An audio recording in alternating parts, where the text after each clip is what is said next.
Hello, नमस्ते, good afternoon. हमारे special session 60 steps to prelims का फर्स्ट स्टेप हम आपको बता दें 5 जून 2022 को है यूपीएससी प्री का एग्जाम। उससे पहले हम आपको कराएंगे 60 स्टेप्स। हर स्टेप्स में हमारे होंगे कुछ इंपॉर्टेंट क्वेश्चन, करंट अफेयर जो कि आपको मदद करेंगे यूपीएससी प्री 2022 में। और उसी श्रृंखला में हमारा पहला स्टेप क्वेश्चन, निम्नलिखित नदियों में कौन सी पश्चिम की ओर प्रभावित होने वाली नदी है? Option A Pennar, option B Palar, option C Vaigai, option D Sharavathi. हम आपको बता दें इसका सही ऑप्शन है ऑप्शन डी शरावती। यानी शरावती नदी इन नदियों में से वो नदी है जो पश्चिम की ओर प्रभावित होती है। बाकी पेनार, पलार और वैगई नदी पूर्व की ओर प्रभावित होती हैं। हम आपको बता दें पश्चिम की ओर बहने वाली अन्य नदियां जो शरावती के अलावा है साबरमती जो कि राजस्थान में है, माही राजस्थान में है, ढांडर, कालिंदी, भरतभुजा जो कि केरल में है, पेरियार, ये सभी नदी पश्चिम की ओर बहती हैं। इसके अलावा पूर्व की ओर प्रभावित होने वाली कुछ छोटी नदियां, बड़ी नदियां तो आपको पता है कृष्णा, कावेरी, गोदावरी। इसके अलावा कुछ छोटी नदियां जो पूर्व की ओर बहती हैं, स्वर्णरेखा, वैतरणी, ब्राह्मणी, पेनार और पलार। नेक्स्ट क्वेश्चन, काजू वैली आर्द्र भूमि यानी काजू वैली वेटलैंड जिसे हाल ही में पक्षी अभयारण्य घोषित किया है, ये किस राज्य में स्थित है? Option A Rajasthan, option B Madhya Pradesh, option C Bihar, option D Tamil Nadu. हम आपको बता दें इसका सही आंसर है ऑप्शन डी तमिलनाडु। यानी काजू वैली आर्द्र भूमि यानी वेटलैंड जो हाल ही में पक्षी अभयारण्य घोषित किया है यह है तमिलनाडु राज्य में। हम आपको बता दें तमिलनाडु में विल्लुपुरम के पास स्थित काजू वैली आर्द्र भूमि यानी वेटलैंड को हाल ही में पर्यावरण, वन और जलवायु परिवर्तन मंत्रालय द्वारा 16वां पक्षी अभयारण्य घोषित किया है जो कि है तमिलनाडु राज्य में। नेक्स्ट क्वेश्चन, भवानी नदी यानी भवानी रिवर भारत के किन राज्यों में प्रभावित होती है? ऑप्शन ए केरल व तमिलनाडु, ऑप्शन बी उत्तर प्रदेश व मध्य प्रदेश, ऑप्शन सी राजस्थान व गुजरात, ऑप्शन डी गोवा व कर्नाटक। हम आपको बता दें इसका सही आंसर है ऑप्शन ए केरल व तमिलनाडु। यानी भवानी नदी प्रभावित होती है केरल और तमिलनाडु राज्य में। भवानी नदी भारत के केरल व तमिलनाडु राज्य में बहने वाली एक नदी है जो कावेरी नदी के एक महत्वपूर्ण उप नदी है। इस तरह इसका सही आंसर है ऑप्शन ए भवानी रिवर केरल और तमिलनाडु में प्रभावित होती है जो कावेरी नदी की एक महत्वपूर्ण उप नदी है। नेक्स्ट क्वेश्चन, वैनगंगा नदी का उद्गम स्थल कौन सा है? Option A Mukteshwar, option B Mundara, option C Matatila, option D Rajgir. हम आपको बता दें इसका सही आंसर है ऑप्शन बी मुंडारा। वैनगंगा नदी का उद्गम स्थल मध्य प्रदेश के सिवनी जिले के ग्राम मुंडारा या मुडारा में स्थित है और इस तरह इसका सही आंसर है ऑप्शन बी। वैनगंगा नदी का उद्गम स्थल मध्य प्रदेश और मध्य प्रदेश में वहाँ एक गांव है मुंडारा, वहाँ से इसका उद्गम स्थल है। नेक्स्ट क्वेश्चन, भास्कराचार्य एक महान डैश थे यानी भास्कराचार्य कौन थे? एक गणितज्ञ थे, एक चिकित्सक थे, एक संगीतज्ञ थे, एक खगोल विद्वान थे। इसका सही आंसर होगा ऑप्शन ए यानी भास्कराचार्य एक गणितज्ञ थे। भास्कराचार्य या जिसे भास्कर द्वितीय भी कहते हैं प्राचीन भारत के एक प्रसिद्ध गणितज्ञ एवं ज्योतिषी थे। इस तरह इसका सही आंसर है ऑप्शन ए भास्कराचार्य एक महान गणितज्ञ थे। नेक्स्ट क्वेश्चन, सहित भगवान विष्णु की प्रतिमा किस राष्ट्रीय उद्यान में स्थित है? ऑप्शन ए दूधवा राष्ट्रीय उद्यान, ऑप्शन बी बांधवगढ़ राष्ट्रीय उद्यान, ऑप्शन सी बांदीपुर राष्ट्रीय उद्यान, ऑप्शन डी कान्हा राष्ट्रीय उद्यान। हम आपको बता दें सहित भगवान विष्णु की प्रतिमा स्थित है बांधवगढ़ राष्ट्रीय उद्यान इस तरह इसका सही आंसर है ऑप्शन बी। शहीद भगवान विष्णु की प्रतिमा बांधवगढ़ राष्ट्रीय उद्यान में स्थित है, जो कि मध्य प्रदेश में है। इसके अलावा बांदीपुर राष्ट्रीय उद्यान है कर्नाटक में। नेक्स्ट क्वेश्चन, यमुना नदी के संदर्भ में निम्नलिखित कथनों पर विचार कीजिए। पहला कथन, यह मसूरी रेंज में बंदरपूंछ चोटी के पास से निकलती है। दूसरा कथन, चंबल, सिंध, बेतवा और केन इसकी प्रमुख सहायक नदियां हैं। उपयुक्त कथनों में से कौन से सही है? ऑप्शन ए केवल एक, ऑप्शन बी केवल दो, ऑप्शन सी एक और दो दोनों, ऑप्शन डी न तो एक और नहीं दो। हम आपको बता दें इसका सही आंसर है ऑप्शन सी, यानी पहला कथन और दूसरा कथन दोनों सही है।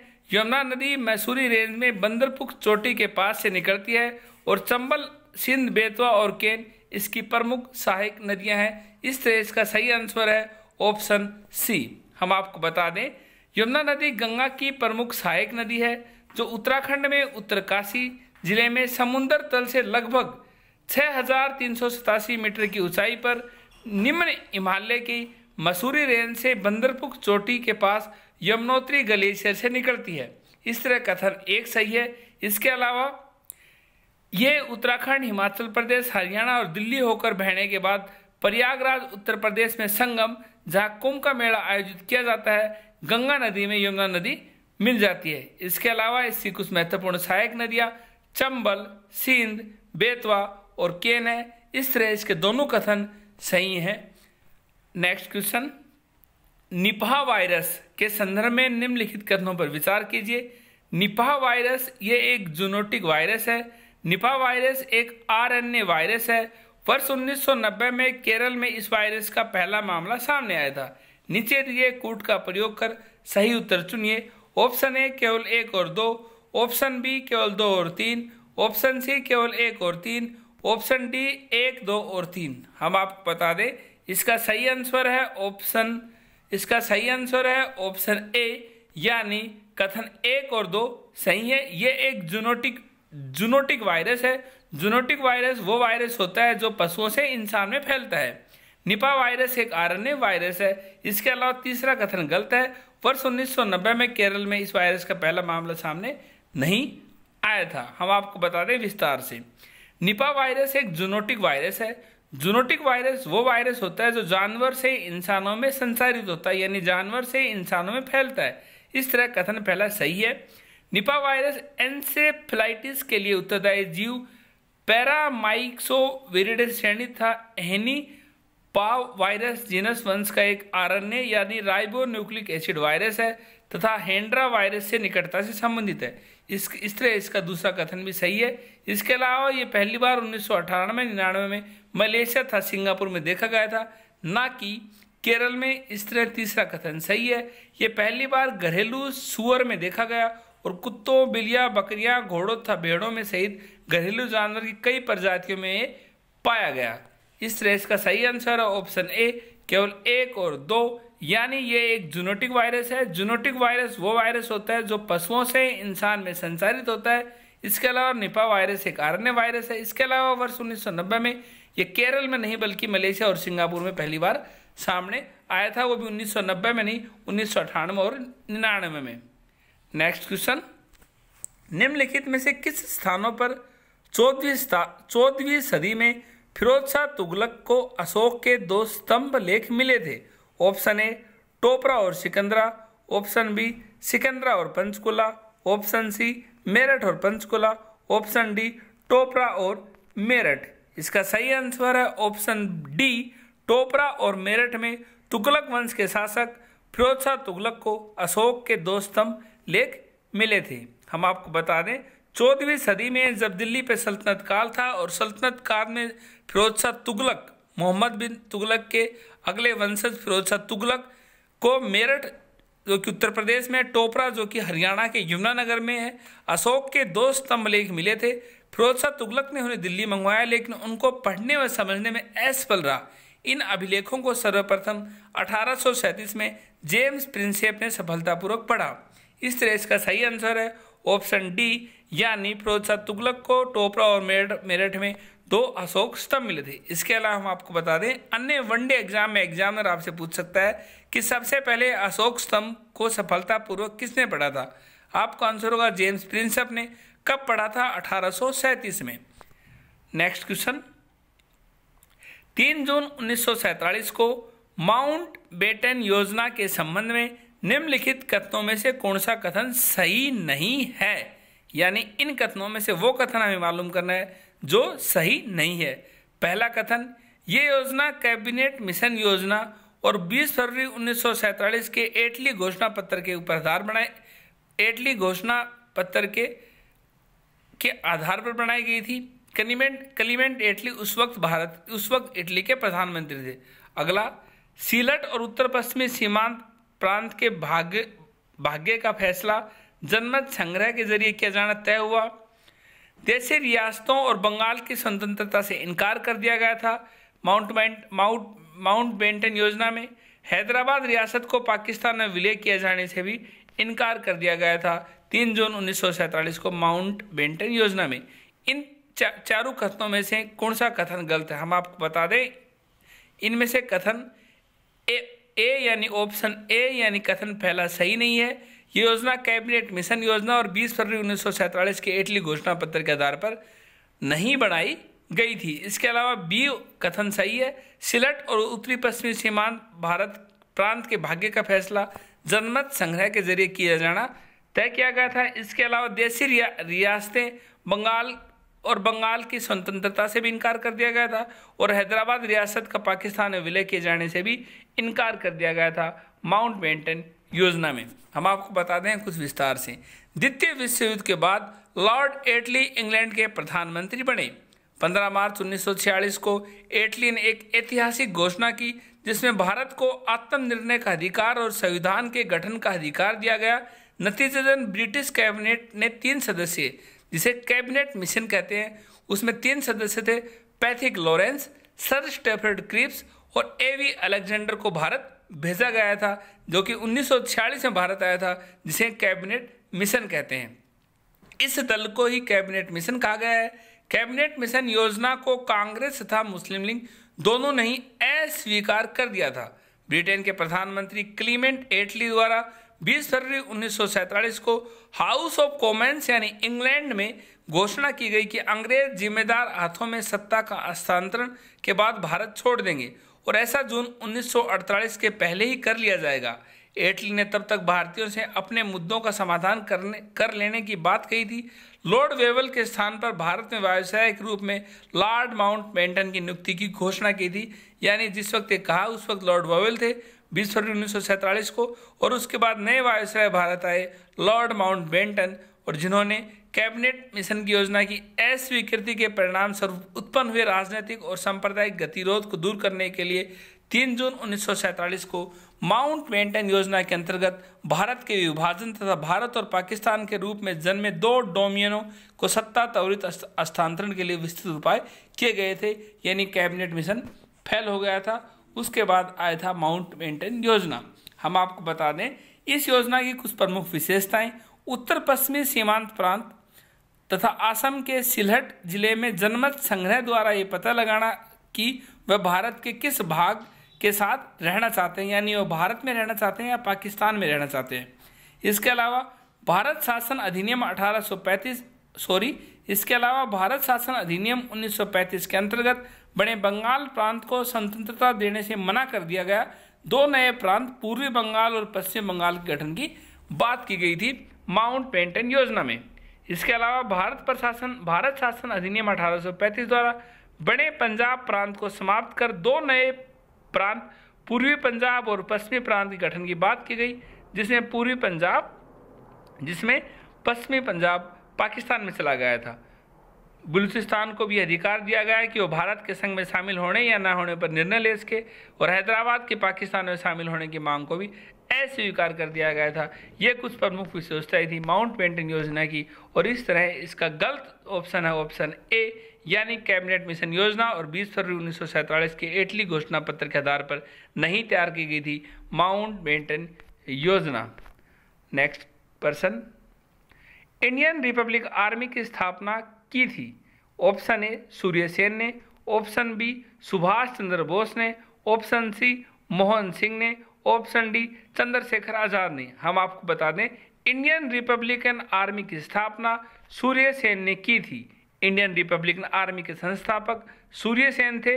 वह चिटगांव शस्त्रागार हमले या चिटगांव विद्रोह के लिए उत्तरदायी थे। ये बंगाल प्रांत के चिटगांव में 18 अप्रैल 1930 को पुलिस और सहायक बलों के शस्त्रागार को लूटने का प्रयास था और इसीलिए इसी दौरान की गई थी सूर्य सेन ने, जो कि मास्टर दा के नाम से प्रसिद्ध हैं, इंडियन रिपब्लिक आर्मी की स्थापना। नेक्स्ट क्वेश्चन, ब्रिटिश भारत में विभिन्न कारखाना अधिनियमों के संदर्भ में निम्नलिखित कथनों पर विचार कीजिए। पहला कथन, पहला कारखाना अधिनियम लॉर्ड रिपन के कार्यकाल में प्रस्तुत किया गया था। दूसरा कथन, अधिकांश राष्ट्रवादियों द्वारा कारखाना अधिनियमों का समर्थन किया गया था। तीसरा कथन, राष्ट्रवादियों ने श्रम कानून पर सरकार की पहल को ब्रिटिश विनिर्माण के हित में देखा था। उपयुक्त कथनों में से कौन सा कथन सही है? केवल 1 और 2, ऑप्शन बी केवल 2 और 3, ऑप्शन सी 1, 2 और 3, ऑप्शन डी उपयुक्त में से कोई नहीं। हम आपको बता दें इसका सही आंसर है ऑप्शन ए, यानी पहला कथन और तीसरा कथन सही है। पहला कारखाना अधिनियम वायसराय लॉर्ड रिपन के कार्यकाल में प्रस्तुत किया गया था। इसके अलावा राष्ट्रवादियों ने श्रम कानून पर सरकार की पहल को ब्रिटिश विनिर्माण के हित में देखा था। हम आपको बता दें वर्ष 1875 में देश के कारखानों में कार्य दशाओं की जांच करने के लिए एक समिति गठित की गई थी।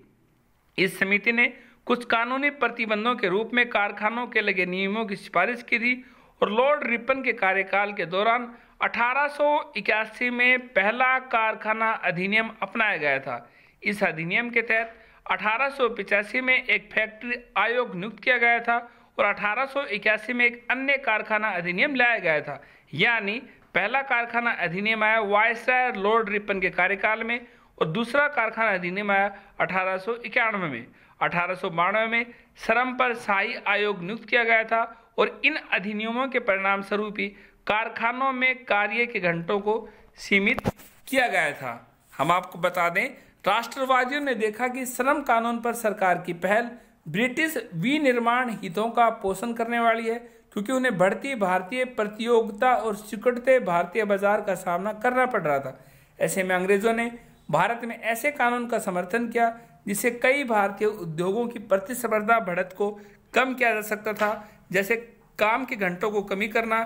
इसलिए राष्ट्रवादियों द्वारा इन कानूनों की आलोचना कर इनका विरोध किया गया था। इस तरह इसका सही आंसर है ऑप्शन ए, केवल 1 और 3, यानी कथन पहला और कथन तीसरा सही है। यानी पहला कारखाना अधिनियम लॉर्ड रिपन के कार्यकाल में आया था। इसके अलावा राष्ट्रवादियों ने श्रम कानून पर सरकार की पहल को ब्रिटिश विनिर्माण के हित में देखा और इसकी आलोचना की।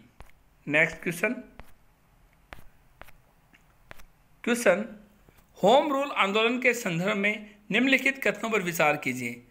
कथन पहला, यह कनाडा के होम रूल लीग से प्रेरित था। दूसरा कथन, एनी बेसेंट ने इस आंदोलन की शुरुआत की तथा द हिंदू और केसरी नामक 2 समाचार पत्रों के माध्यम से इसे लोकप्रिय बनाया। तीसरा कथन, बाल गंगाधर तिलक ने भी होम रूल लीग की शुरुआत की, जो महाराष्ट्र और केंद्रीय प्रांतों के क्षेत्रों पर केंद्रित था। उपयुक्त कथनों में से कौन सा कथन सही है? केवल 1 और 2, केवल 2 और 3, ऑप्शन डी 1 और 2 और 3। हम आपको बता दें इसका सही आंसर है ऑप्शन बी, यानी पहला कथन और दूसरा कथन सही है। पहला कथन क्या था? पहला कथन ये था, हम आपको बता दें इसका सही आंसर है ऑप्शन केवल 1 और 2। यानी हम आपको फिर से बता दें, एग्जामिनर हमसे पूछ रहा है कि इन कथनों में से कौन सा कथन सही नहीं है। यानी इस तरह इसका सही आंसर होगा ऑप्शन बी, केवल 1 और 2। यानी पहला कथन भी सही नहीं है, दूसरा कथन भी सही नहीं है। ये कनाडा के होम रूल लीग से प्रेरित नहीं था, बल्कि ये आयरलैंड के होम रूल लीग आंदोलन से प्रेरित था। दूसरा, एनी बेसेंट ने आंदोलन की शुरुआत में द हिंदू और केसरी नामक 2 समाचार पत्रों के माध्यम से नहीं की, बल्कि न्यू इंडिया और कॉमनवेल्थ नामक 2 पत्रिकाओं के माध्यम से इस आंदोलन को लोकप्रिय बनाया। इसके अलावा कथन तीसरा सही है। बाल गंगाधर तिलक ने भी होम रूल लीग आंदोलन की शुरुआत की, जो कि महाराष्ट्र और केंद्रीय प्रांतों के क्षेत्रों तक केंद्रित था। होम रूल, इसके अलावा हम आपको बता दें कि होम रूल लीग आंदोलन के कुछ उद्देश्य थे: धार्मिक स्वतंत्रता की स्थापना, राष्ट्रीय शिक्षा, सामाजिक सुधार और राजनीतिक सुधार। और ये आयरिश होम रूल लीग से प्रेरित था, न कि कनाडा से। और भारत में स्वशासन के प्राप्ति के लिए इंडियन होम रूल लीग लाई गई थी। एनी बेसेंट ने अपने 2 समाचार पत्र द कॉमनवेल्थ और न्यू इंडिया के माध्यम से इस विचार को आगे बढ़ाया था। इस तरह कथन 1 और 2 सही नहीं है, केवल तीसरा कथन सही है। हमारे आज के सेशन 6 स्टेप टू प्रीलिम्स में इतना ही। ये हमारा पहला स्टेप था। हमारा सेशन कैसा लिखा लिखे कमेंट बॉक्स में। Thank you.